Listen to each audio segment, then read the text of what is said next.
Il y a deux forces politiques qui veulent faire de cette élection un référendum anti-Macron. D'un côté, les socialistes, de l'autre, les LR. Il y a quand même dans les propos de Jordan Bardella la volonté de faire de ce vote un vote sanction contre Emmanuel Macron. Et j'allais dire, c'est bien naturel. Dans les mouvements politiques, c'est jamais les intellectuels qui les initient. C'est toujours les intellectuels qui s'y rallient. On a un pouvoir qui est la majorité, il faut le rappeler, la plus relative qu'un gouvernement ait eu sous la Ve République. Actuellement, la liste Bardella tangente ou dépasse les 50% chez les ouvriers. C'est invraisemblable, ça n'a jamais produit dans l'histoire politique. Glucksmann pose la question et dit « Mais pourquoi vous votez Rassemblement National ?» Parce que ce sont les seuls à ne pas avoir honte de nous. Le problème, c'est pas la diabolisation désormais, c'est la crédibilité gouvernementale.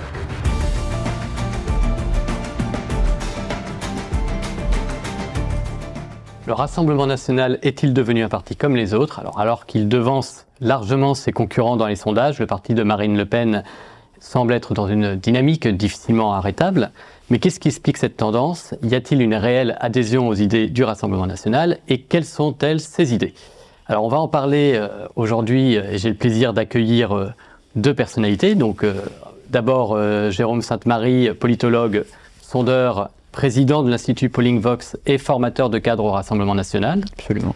Et à sa droite, j'ai également le plaisir d'accueillir Arnaud Benedetti, rédacteur en chef de la revue Politique et Parlementaire et qui vient de sortir aux éditions Michel Lafon, Aux portes du pouvoir, RN, l'inéductable victoire, avec un point d'interrogation. Alors, Jérôme Sainte-Marie, pour commencer cet entretien, on va commencer par l'actualité tout simplement. Jordan Bardella, le RN, recueille près de 30% des intentions de vote selon les instituts politiques. En 2019, il a fait à peu près 23%, 23,3% si je ne m'abuse. Comment vous analysez cette progression ? Alors c'est une progression qui a été très largement anticipée par les bons résultats de Marine Le Pen au premier mais surtout au second tour. Vous avez désormais plus de 13 millions des Français qui ont voté pour Marine Le Pen, et donc qui ont franchi pour beaucoup, pour la première fois, une frontière symbolique. Et il faut bien voir la différence. Pourquoi je vous dis ça ? C'est vraiment l'élection source par rapport aux européennes. Pour une raison toute simple, c'est que vous avez 30 points de participation en moins aux européennes par rapport à la présidentielle. Pour l'instant, les sondages actuellement, la présidentielle, c'était près de 75% de participation. Et dans les sondages les plus récents, je pense au sondage Ipsos par exemple d'hier, l'Institut table pour l'instant sur 45% de participation. Donc c'est une différentielle de 30 points, ce sera peut-être 20-25 points à l'arrivée de différentiel, mais ça veut dire que d'abord il faut mobiliser son propre électorat. L'électorat de premier tour, mais même l'électorat de second tour. Je pense que c'est ceci qui engendre en fait cette progression aux européennes. Alors, c'est un score sondagier qui reste fort, mais on a l'impression par ailleurs que le Jordan Bardella ne fait pas forcément une campagne, on va dire, la plus simple possible. Il est attaqué pour sa prétendue inaction au Parlement européen. Il est attaqué également pour une certaine esquive de certains débats. On a bien vu qu'il a refusé certains débats. Il a refusé de répondre aux questions de la presse lors de la présentation du projet du Rassemblement national. Donc, comment on explique que malgré ces petits à-coups, finalement, le socle reste très stable autour de 30%. Alors cette campagne, parce qu'on est en train de rentrer à la campagne, on est en fait plutôt la pré-campagne pour l'instant, des européennes est assez singulière. Si vous songez à la dernière, eh bien, il y avait eu, en 2019, une campagne extrêmement courte. C'était 2-3 semaines, l'actualité était saturée par d'autres événements, notamment il y avait encore les actes des Gilets jaunes par exemple qui étaient là. Là, ça fait quand même depuis assez longtemps qu'on parle de ces élections européennes et il faut faire très attention à ne pas se laisser entraîner par les sollicitations médiatiques. Il faut bien respecter son propre rythme de campagne et monter progressivement en puissance.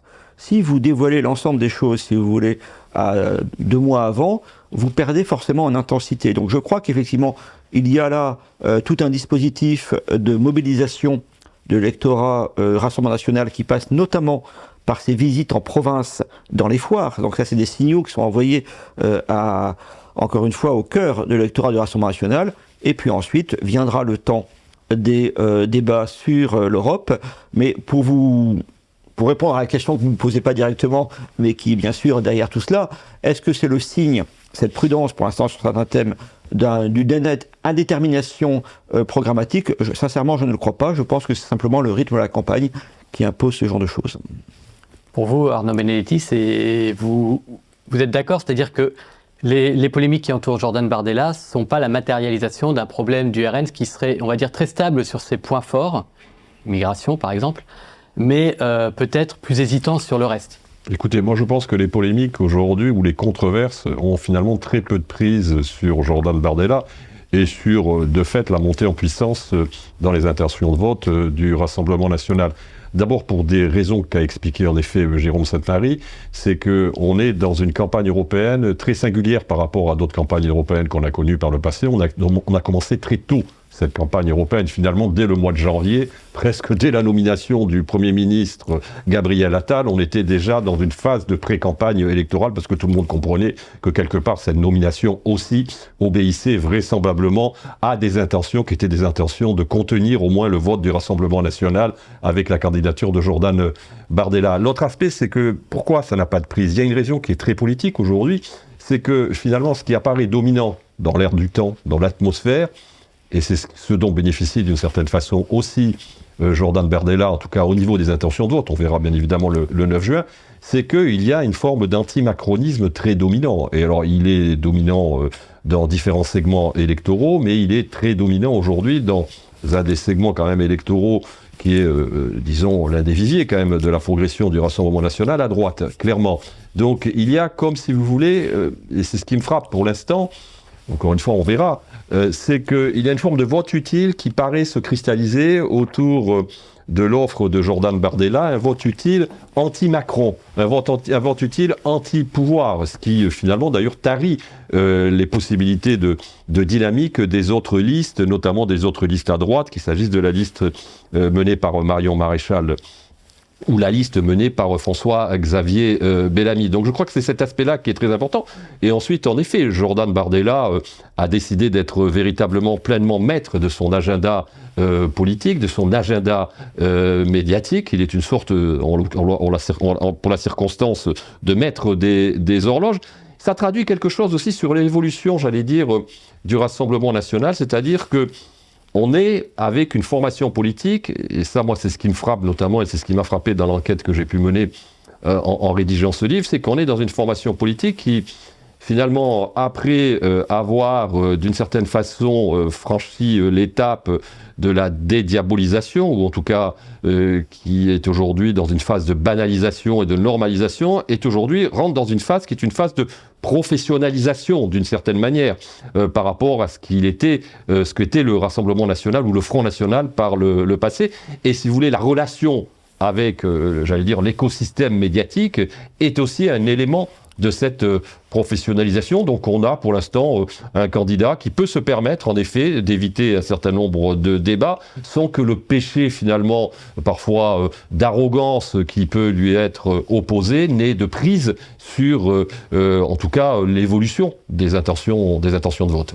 Ça valide sa stratégie de vouloir faire cette élection finalement une élection de mi-mandat contre Emmanuel Macron, presque plus que sur les sujets européens quelque part. Alors, d'abord, je parle sous le contrôle d'un sondeur qui a l'habitude de suivre les évolutions de l'opinion publique et notamment à l'occasion des élections.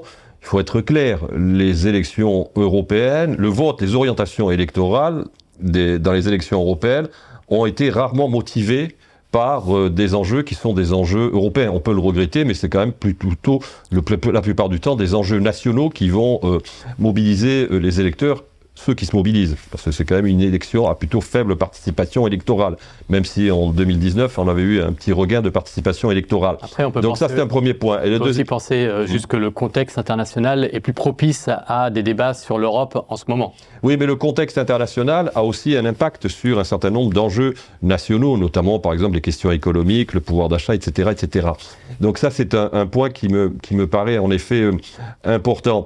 Ensuite, si vous voulez, je pense que la la stratégie du Rassemblement national, c'est une stratégie qui est dépendante aussi du calendrier électoral qui est le nôtre dans ce second quinquennat d'Emmanuel Macron. Vous n'avez pas d'autres élections avant 2026 et les élections municipales, d'autres élections nationales que cette élection européenne. Donc il est tout à fait légitime que les partis d'opposition, d'ailleurs il n'est pas le seul d'une certaine manière à faire de ce scrutin quelque part une espèce de référendum pro ou anti-Macron, il est tout à fait naturel que les partis d'opposition finalement transforment ça comme une consultation qui va d'une certaine manière mesurer l'adhésion de l'opinion ou pas à la figure d'Emmanuel Macron, d'autant plus que Emmanuel Macron s'engage lui-même fortement dans cette campagne. On l'a vu, le discours de la Sorbonne il y a maintenant quelques jours, plus une interview dans la presse quotidienne régionale en direction d'un certain nombre de jeunes européens où il a notamment lancé le pavé dans la mare de la possibilité de réfléchir à la négociation de la dissuasion nucléaire dans une politique européenne de défense. Donc lui-même aujourd'hui se lance dans la campagne comme il s'était d'ailleurs lancé en 2019. Alors pour une fois, je ne vais pas être tout à fait d'accord avec Arnaud Benedetti, dans la mesure où du côté du Rassemblement national, c'est pas vraiment le moment de transformer cette élection en référendum anti-Macron. C'était le cas en 2019, c'est bien l'angle qui a été choisi, pour une raison toute simple. Et 2019, c'était après 2017, après le débat qui était mal passé, etc. Et donc, c'était aussi une façon d'effacer cette expérience difficile, ce qui avait été réussi, puisque quand même la liste était arrivée de peu, mais était arrivée en tête. À l'époque, il fallait faire un référendum anti-Macron, parce qu'il y avait une tension sociale très forte, que Macron n'avait été élu que depuis 2 ans. Et Macron avait devant lui des projets de réforme, dont notamment un dont on commençait à parler au moment des européennes, la réforme des retraites, qui n'a pas eu lieu dans le premier mandat uniquement à cause du Covid. Voilà. Donc, si vous voulez, il y avait un enjeu, il y avait un jeune président en pleine forme, si vous voulez. Voilà. Et donc, le RN avait essayé de faire un référendum anti-Macron. Ce qui n'était pas le cas du tout de la droite, dont les électeurs, d'ailleurs, très largement, étaient allés voter pour le parti de l'ordre, face aux Gilets jaunes, c'est-à-dire pour la liste Loiseau. Là, c'est tout à fait différent. Il y a 2 forces politiques qui veulent faire de cette élection un référendum anti-Macron. Ce sont, d'un côté, les socialistes, Glucksmann, etc., de l'autre, les LR. Pourquoi ? Parce que maintenant que Macron se dirige, dans 3 ans, mais malgré tout, il se dirige vers la sortie, ces 2 formations de gauche et de droite qui ont appelé à voter pour Macron au second tour, 2 fois. Et comme le disait l'autre, à 20h02, si vous voulez, effectivement, ces gens-là ont soutenu avec enthousiasme Macron au second tour, et ils ont besoin d'effacer les traces. Et donc, ils sont d'autant plus virulents contre Macron qu'ils l'ont soutenu, et que si Macron devait de nouveau se représenter, ils voteraient pour lui au second tour. Donc là, il y a une formidable hypocrisie de la part de la gauche comme de la droite. Pour le Rassemblement national, c'est très différent. Il s'impose désormais comme la principale force d'alternance. En tout cas, comme la principale force d'opposition, excusez-moi. Et donc, ils ont besoin d'apparaître comme la principale force d'alternance. Dans cette élection, comme il n'y en aura pas d'autres avant les municipales et donc la présidentielle, eh bien, c'est aussi une façon de mettre en scène une crédibilité. D'où la composition de la liste. Mais il n'y a pas cette virulence anti-Macron, si vous faites bien attention, qu'il y avait à l'époque de 2019. Oui, alors, je partage en partie ce que dit Jérôme Sanmarie, sauf qu'il y a quand même dans les propos de Jordan Bardella la volonté de faire de ce vote un vote sanction contre Emmanuel Macron. Et j'allais dire, c'est bien naturel, parce qu'encore une fois, il n'y a pas d'autres élections qui permettront l'expression d'un vote populaire pour sanctionner le président de la République et le pouvoir en place, ne serait-ce que par un certain nombre de déclarations. Quand Jordan Bardella dit que si au soir du 9 juin, l'écart est tel qu'il est aujourd'hui décrit dans les sondages et confirmé par les urnes, il demandera la dissolution de l'Assemblée nationale. Donc ce qui prouve quand même que la cible principale quand même de ce vote reste le président de la République. D'autant plus qu'il y a un facteur, à mon avis, tout à fait différent par rapport à 2019, qui est un facteur essentiel, c'est que aujourd'hui, si vous voulez, Emmanuel Macron est un président qui est au pouvoir depuis 2017. Donc, il aura fait un septennat. Donc, ça change considérablement la donne. On a un pouvoir qui est beaucoup plus usé, qu'il ne l'était évidemment en 2019, quand bien même ce pouvoir avait dû faire face à une crise sociale majeure qui était la crise des Gilets jaunes. Donc ça, c'est un point qui, à mon avis, est extrêmement différenciant, en effet, par rapport à 2017. Et puis surtout, si vous voulez, c'est un pouvoir qui se retrouve dans une situation institutionnelle bien différente de celle de 2019, tout simplement parce qu'il y a eu un événement qui est quand même un événement majeur, à mon sens, dans la vie politique française de ces, en tout cas, 10 dernières années, au-delà de la seule élection d'Emmanuel Macron, évidemment, en 2017 et de sa réélection en 2022, c'est le fait que le Rassemblement national, en 2022, a pu faire élire près de 90 députés à l'Assemblée nationale.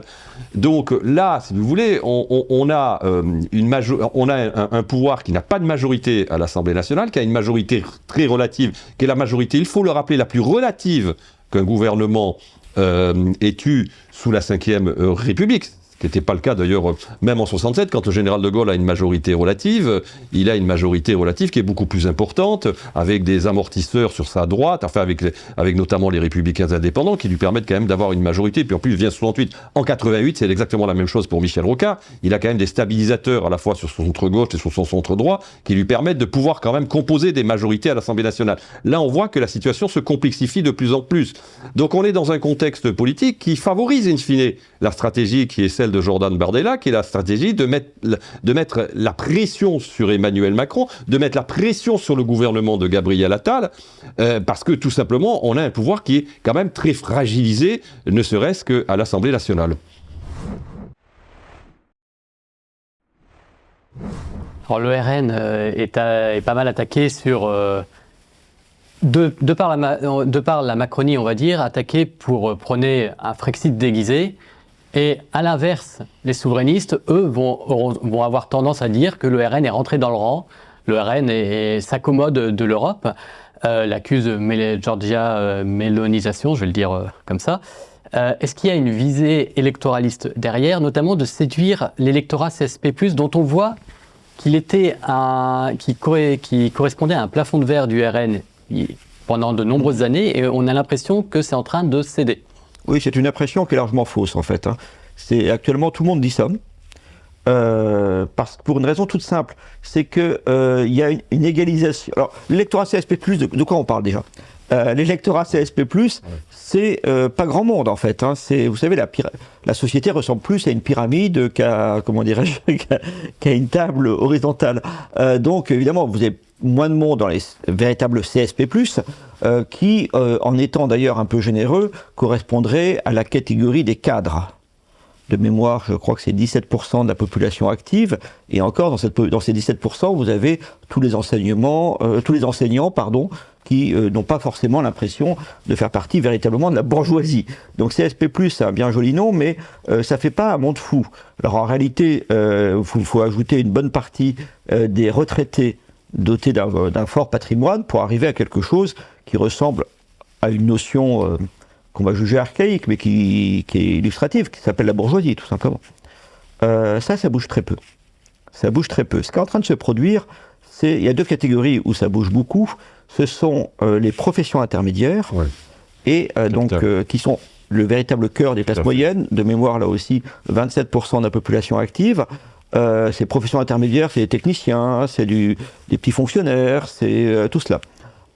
Des instituteurs, et là ça bouge vraiment, et ça c'est le noyau dur quand même, enfin c'est le noyau central de la société véritablement.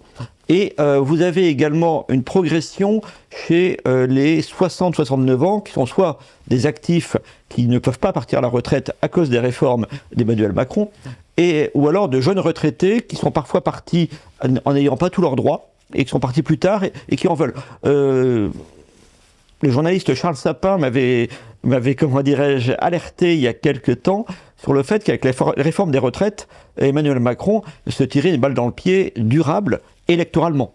Au-delà de la crise qu'il a surmontée, c'est qu'il avait transformé de jeunes retraités heureux en vieux actifs passablement en colère. Je crois qu'on le voit ça dans ces résultats, dans ces évolutions chez actuellement les 60-69 ans. Les CSP+, au sens strict, ne bougent pas tant que ça. Alors, il y a un truc qui fait illusion. Si vous prenez le dernier sondage, c'est le Ipsos. Ipsos, ouais. 10 000 interviews, etc. Voilà, je regardais ça hier soir pour préparer l'émission, et donc la liste Renaissance et la liste RN font le même score parmi les cadres, 19% chacun. Donc on se dit, finalement, les différences sociologiques ont disparu. La seule différence, c'est que ce 19% chez les cadres est le résultat le plus haut pour la liste macroniste, alors que c'est le résultat le plus bas pour la liste RN. Ouais. Ce qui est frappant de voir, c'est qu'en fait, la structure sociologique, ou si on préfère le profil sociologique du vote RN, ne change pas. Ce qui change, c'est les niveaux. C'est-à-dire qu'on atteint, et la progression est très forte, ce qui me paraissait incroyable. Hein. J'ai écrit, comme vous le savez, le Bloc populaire, mais je ne pensais pas qu'un parti pouvait monter encore davantage. Dans les sondages, on en est réduit, il faut parler de sondages forcément, actuellement la liste Bardella, alors qu'on est quand même une élection à la proportionnelle, il y a plein de listes, etc., tangente ou dépasse les 50% chez les ouvriers. C'est invraisemblable, hein, ça n'a jamais produit dans l'histoire politique. Chez les employés, ça monte énormément. En fait, ça monte partout et ça finit par monter chez les cadres. Mais je voudrais vraiment insister là-dessus. La structure, le profil sociologique des macronistes et des lepénistes demeure le même. Simplement, les niveaux ont radicalement changé. Oui, alors la réalité, c'est qu'en effet, je crois qu'il y a un sujet qui est absolument essentiel dans le profil sociologique, et que l'histoire électorale d'ailleurs dit, la question des professions intermédiaires. En effet, comme l'a dit Jérôme Selmary, les professions intermédiaires, c'est le cœur des classes moyennes. Quand vous regardez le score de Jean-Marie Le Pen dans les professions intermédiaires en 2002 et que vous regardez le score de Marine Le Pen en 2022, vous voyez bien que ce score s'est multiplié par 4. Ce qui dit quelque chose sur la dynamique aujourd'hui du Rassemblement national par rapport à ce qu'était la dynamique du Front national dans les années 2002. Mais au-delà de la question sociologique, alors c'est aussi une question sociologique, il y a la question générationnelle qui est extrêmement importante. Et c'est en ce sens que, si vous voulez, aujourd'hui, il y a un effet de force pour le Rassemblement national, parce que pour aller très vite et à gros traits, quand on regarde de près cet électorat, c'est un électorat qui est plutôt jeune, et on voit que Marine Le Pen performe générationnellement chez les jeunes, mais c'est un électorat d'actifs. Donc aujourd'hui, si vous voulez, elle a d'une certaine manière une dynamique qui est extrêmement encourageante du point de vue de la performance électorale, parce qu'elle dispose d'une certaine manière, ou elle préempte d'une certaine manière, ce que l'on peut appeler rapidement le vote d'avenir. Et un marché électoral, c'est aussi un marché générationnel. Vous avez un cycle de vie, et vous avez des générations entrantes et des générations sortantes.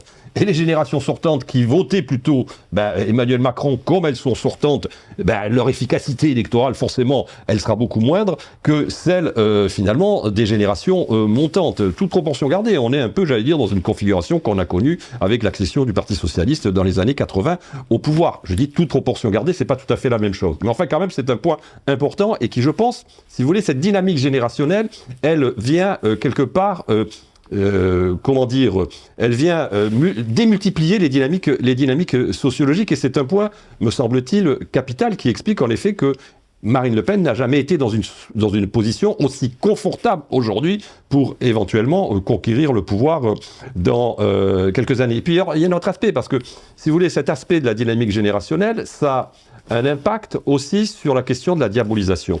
Globalement, vous avez des générations qui, tout au long des années 80-90, ont été globalement socialisés politiquement dans une atmosphère de diabolisation du Front National et à l'époque de Jean-Marie Le Pen.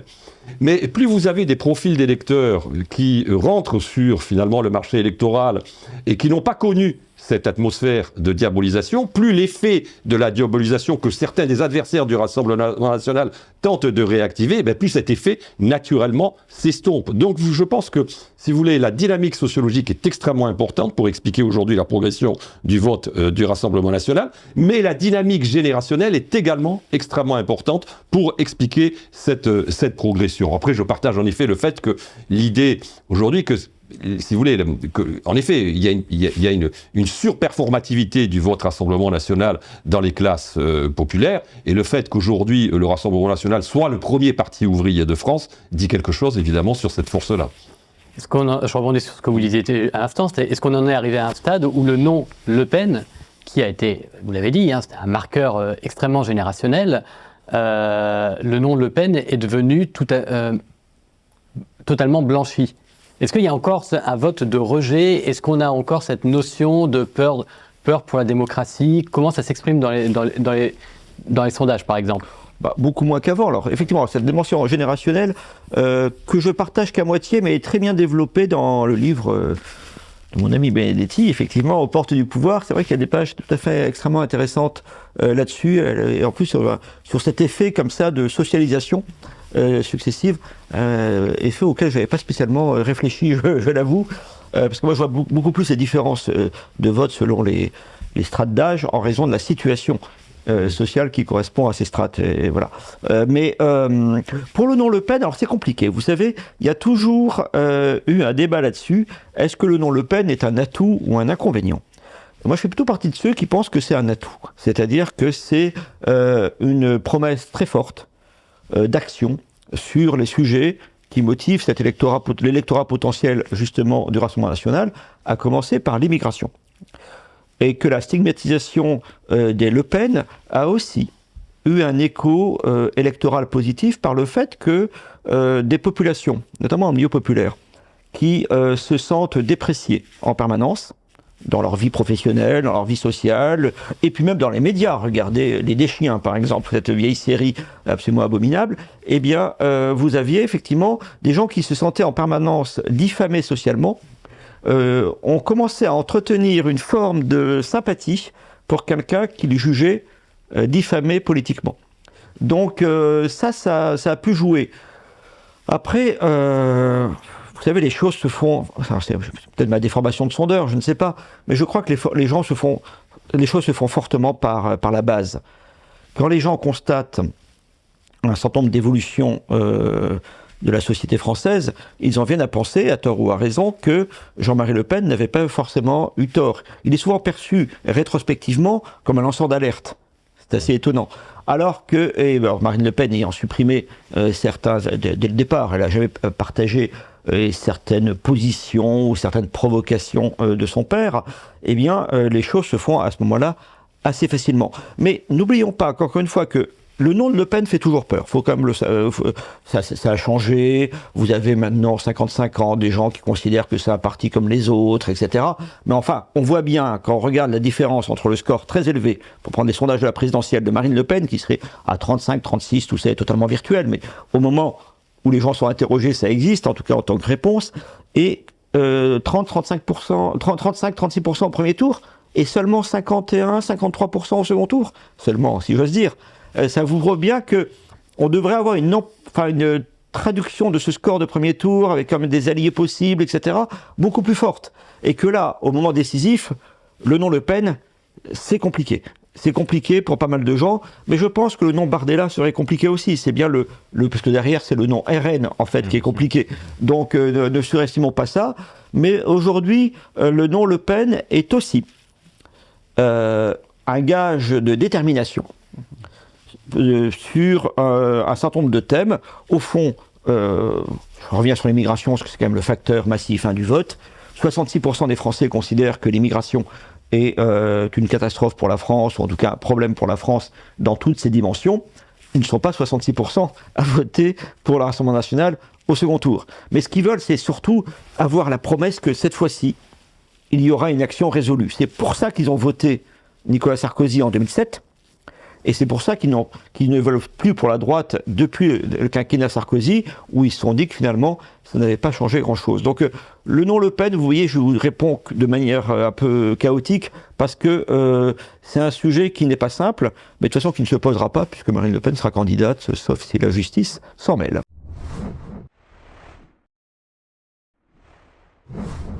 Justement, il y a la question du nom, il y a aussi la question du prénom, Marine Le Pen. Est-ce que Marine Le Pen, aujourd'hui, peut arriver à convaincre suffisamment de personnes, sachant qu'elle a un héritage, certains ont mis en cause sa compétence. On a vu ces débats, vous en parlez plusieurs fois, le premier débat d'entre-deux tours, le deuxième débat d'entre-deux tours, aucun des deux n'a été particulièrement réussi, on va dire. Est-ce que ce n'est pas un handicap, le plafond de verre ultime du RN, finalement? Alors, il y a quand même un élément qui permet de répondre à votre question, un élément tangible, électoral, c'est l'élection législative de 2022, où on a quand même un mode de scrutin, je rappelle, qui est le mode de scrutin au suffrage universel, donc majoritaire uninominal à deux tours, qui était considéré comme un scrutin couperé pour le Rassemblement national parce qu'il favorisait notamment le phénomène, l'agrégation de ce qu'on appelle le front républicain. Je rappelle quand même que plus de la moitié des députés du Rassemblement national ont été élus dans un face-à-face avec des candidats de la majorité. 53. 53, très exactement. Ce qui en dit long quand même aujourd'hui sur l'affaiblissement de ce que l'on a appelé le plafond de verre qui quand même, à travers ces élections législatives, semble d'une certaine manière se fragiliser, voire s'effondrer. Donc là, on a une réponse très concrète dans l'histoire électorale récente. Ensuite, sur le nom Le Pen, moi je pense que le nom Le Pen, si vous voulez, a été un handicap, indéniablement, mais que aujourd'hui, dans la dynamique, qui est la dynamique, en effet, de croissance du Rassemblement national, il demeure, en effet, un gage, si vous voulez, de rupture. Parce qu'il y a une forte demande aussi de rupture de la part d'un certain nombre de segments électoraux de la population française, qui considèrent que finalement, depuis 40 ans, les gouvernements se succèdent et, à quelques nuances près, mènent à peu près les mêmes politiques. Qu'il s'agisse des gouvernements de droite, qu'il s'agisse des gouvernements de gauche, ou qu'il s'agisse aujourd'hui des gouvernements plutôt centristes, comme celui d'Emmanuel Macron. Donc, dans un pays qui est fortement marqué par une culture politique, où finalement cette culture politique considère que la politique est là pour changer les choses, pour projeter le pays dans un avenir. L'idée d'avoir une formation politique qui n'a pas exercé le pouvoir, qui plus est, donc c'est extrêmement important, d'avoir une formation politique qui, en effet, depuis des années et des années, dénonce un certain nombre de dysfonctionnements, si vous voulez, et que la dénonciation de ces dysfonctionnements est quand même associée, qu'on le veuille ou non, à une marque, qui est la marque Le Pen.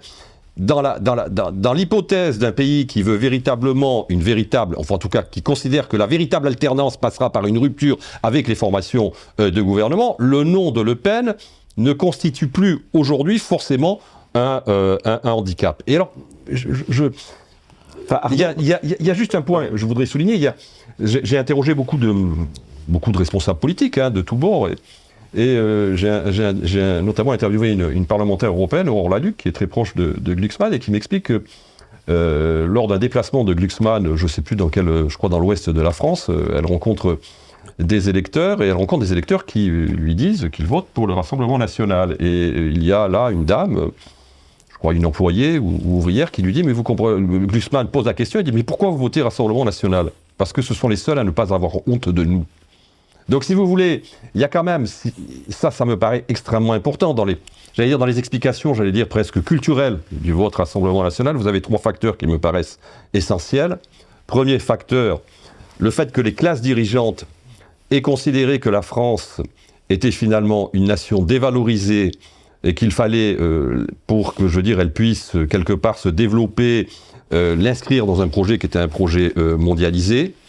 Que c'était ensuite, la politique finalement devait se résoudre à des solutions uniquement techniques qui n'étaient plus discutables de fait, parce qu'elles obéissaient à une rationalité qui est la rationalité propre d'ailleurs des élites qui vendent cette politique, donc avec finalement pas de différence entre la gauche et la droite, puisqu'on a à peu près les mêmes solutions sur tous les sujets, ou en tout cas sur une grande partie des sujets, donc une politique qui est réduite finalement à l'os technocratique.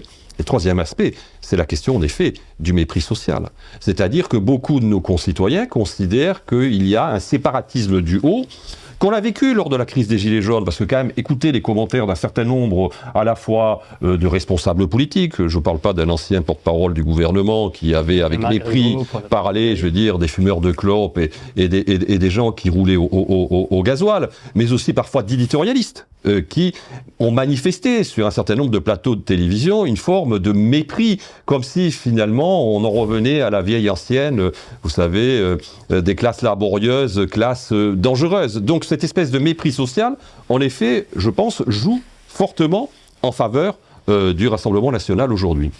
Je voudrais revenir sur le nom Le Pen. Alors d'abord, par rapport à ce que vient de dire Arnaud Benedetti, très justement sur le mépris, sur les différents, le jeu, des classes sociales, du sentiment social, tout un petit témoignage personnel. Il m'est arrivé de déjeuner, bien entendu, dans des brasseries, des choses comme ça, et avec Marine Le Pen, mais séparément, vous en doutez, avec Éric Zemmour. Il faut bien faire comprendre les choses. Quand vous êtes, généralement, c'est plutôt dans les endroits dans le 7e, 16e, etc. arrondissement, avec Éric Zemmour. Les gens, les clients, viennent féliciter Éric Zemmour. C'est des clients de ces restaurants UP, en disant c'est formidable, qu'est-ce que vous étiez excellent à telle émission face aux gauchistes, etc. Bravo, etc. Marine Le Pen, c'est très différent. Ce sont les serveurs et les cuisiniers qui, à la fin du repas, montent pour la remercier. C'est pas du tout la même chose, alors que les gens au restaurant la regardent parfois, enfin la regardaient, il y a quelques années, la regardaient avec intérêt évidemment, mais plutôt distance. Mais je voudrais quand même insister pour qu'on comprenne bien qu'on n'est pas en train d'échanger des impressions, mais qu'on s'appuie sur des faits. Arnaud Benedetti en a parlé, il y a des pages là aussi remarquables dans son livre sur cet événement majeur qu'on oublie trop vite des élections législatives. Mais il y a aussi des données, vous savez, les sondages existent. Quand on nous parle de cette histoire, est-ce que le nom Le Pen, sous-entendu par rapport à Bardella, est un handicap? On peut échanger des impressions, des sentiments, qu'on croira objectifs, mais qui seront généralement le sentiment de notre milieu. Mais on peut aussi essayer de se dire quels sont les instruments qui nous permettent de nous faire une idée. Eh bien, vous avez quand même les sondages. Alors les sondages n'annoncent pas la victoire de Marine Le Pen, même ceux qui la placent actuellement à 51 ou 53%. Je pense sur la GIFOP, me semble-t-il, tout à fait récent. Au second tour, ça ne veut pas dire qu'elle va l'emporter. Mais ça veut dire qu'à un moment donné, 51 à 53% des sondés d'un échantillon représentatif acceptent de la choisir. Ça ne s'est jamais produit face à Attal ou face à Philippe. Première indication dans ses intentions de vote, c'est que Jordan Bardella, qui est testé dans le même sondage, il bat Édouard Philippe, fait 50 ou 51%. Donc dans les deux cas, on voit... Alors, c'est, comment dirais-je, c'est ambivalent. Ça veut dire que Jordan Bardella, 28 ans, carrière brillante, mais quand même assez récente, fait déjà aussi bien. Donc certains pourront voir cela, ou presque aussi bien. Mais non seulement il ne fait pas mieux, mais en plus il fait un peu moins bien, ce qui prouve bien que le nom Le Pen n'est pas un handicap, sinon on dirait c'est bon. Par ailleurs, autre chose, encore plus tangible.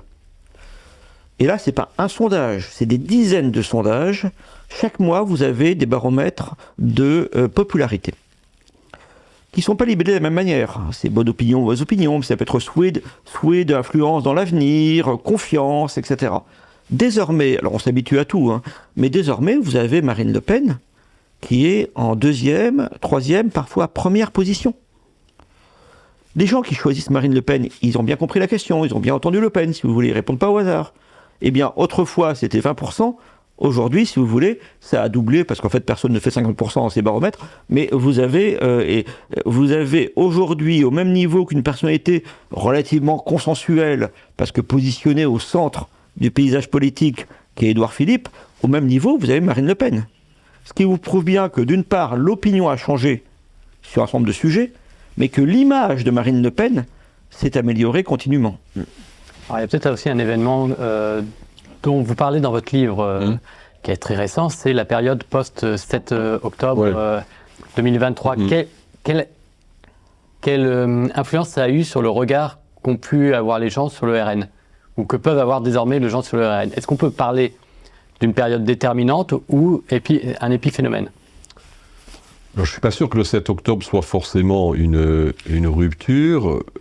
Quoique médiatiquement c'est important, c'est-à-dire qu'en effet la participation notamment d'une délégation du Rassemblement national à la marche contre l'antisémitisme constitue de ce point de vue-là une première, puisque finalement les organisateurs de cette manifestation ont accepté que le Rassemblement national participe à cette marche. Et je pense qu'il y a là aussi il y a un témoignage qui est très intéressant, c'est que dans le livre que je cite, d'un cadre historique du Rassemblement, du Front National, qui a connu toutes les évolutions depuis près de 40 ans, à la fois du Front National et aujourd'hui du Rassemblement National, et qui revient sur cette interview qu'avait donnée, on s'en souvient, quelques heures avant la manifestation, Serge Klarsfeld, approuvant la présence du Rassemblement National dans le cortège. Il me dit, finalement, Serge Klarsfeld aura livré les clés de la dédiabolisation à Marine Le Pen.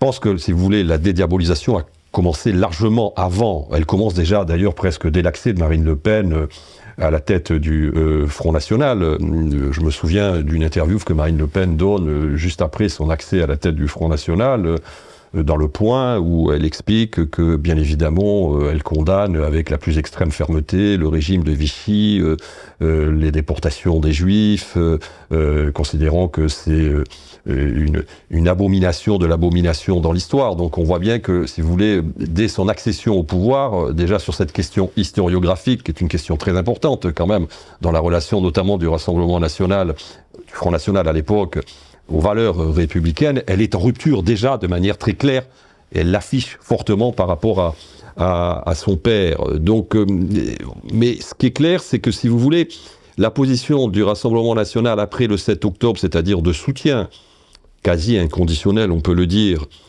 à Israël, d'abord marque une petite rupture aussi dans le logiciel de cette famille politique, qui avait une position qui était une position, notamment du temps de Jean-Marie Le Pen, qui était une position quand même assez favorable aussi à la cause palestinienne. Là, on a manifestement un infléchissement quand même assez net dans ce moment que l'on connaît le 7 octobre. Donc ça, c'est un premier point qui me paraît là aussi important. Et ensuite, le deuxième sujet, c'est que, si vous voulez, il faut toujours regarder en dynamique l'évolution. Il faut regarder le Rassemblement National par rapport aux autres. Et la comparaison, inévitablement, elle se fait, la position du Rassemblement National par rapport au 7 octobre, par rapport à la position d'autres forces politiques par rapport au 7 octobre, et notamment à celle de la France insoumise. Donc ce qui est perçu comme une radicalisation de la France insoumise, qui d'ailleurs n'est pas limitée seulement à la question du conflit israélo-palestinien, vient d'une certaine manière renforcer la banalisation du Rassemblement national, qui prend une position qui est une position d'ailleurs majoritaire à l'époque dans l'opinion publique sur ce conflit-là. Donc j'allais dire la position toujours plus radicale d'une certaine manière de la France insoumise, sur d'autres sujets d'ailleurs, y compris par exemple dans la façon dont le LFI va utiliser l'Assemblée nationale avec l'accès de son groupe parlementaire, non seulement à partir de 2017, mais surtout à partir de 2022, quand on peut faire la comparaison entre les deux groupes parlementaires, le groupe parlementaire des Insoumis et le groupe parlementaire du Rassemblement national. Eh bien, si vous voulez, ce qui est perçu comme un excès permanent ou une provocation permanente du côté de la France insoumise vient, d'une certaine manière, renforcer la stratégie de normalisation et de banalisation du Rassemblement national. Et ça se voit encore plus, j'allais dire, au moment du 7 octobre. La dédiabolisation, elle a commencé comment? Comme toujours, elle a commencé par la base. Même ceux qui n'ont pas voté pour elle connaissent à côté d'eux des parents, des voisins, des commerçants et des salariés qui ont voté Marine Le Pen. Ils voient bien que ce n'est pas des monstres. Et quand on discute avec Marine Le Pen, elle considère qu'il faut faire bouger l'Europe de l'intérieur. La majorité de ces élites et de cette bourgeoisie continueront à voter, quoi qu'il arrive, contre le Rassemblement national. Le courant souverainiste, je vais dire, dans sa minéralité, n'a pas réussi à se construire. Il s'agit désormais, si vous voulez, de sortir des guerres perdues du souverainisme, et il s'agit d'en gagner. Macron dit à un moment donné, quelque part, dans son discours, qu'il faut généraliser la majorité qualifiée, mais que ce n'est pas le jour d'en parler. Tout est dit. Le véritable débat aujourd'hui, finalement, il n'est pas tant entre la gauche et la droite, il est entre ceux qui sont plutôt fédéralistes d'un côté et ceux qui sont plutôt souverainistes de l'autre.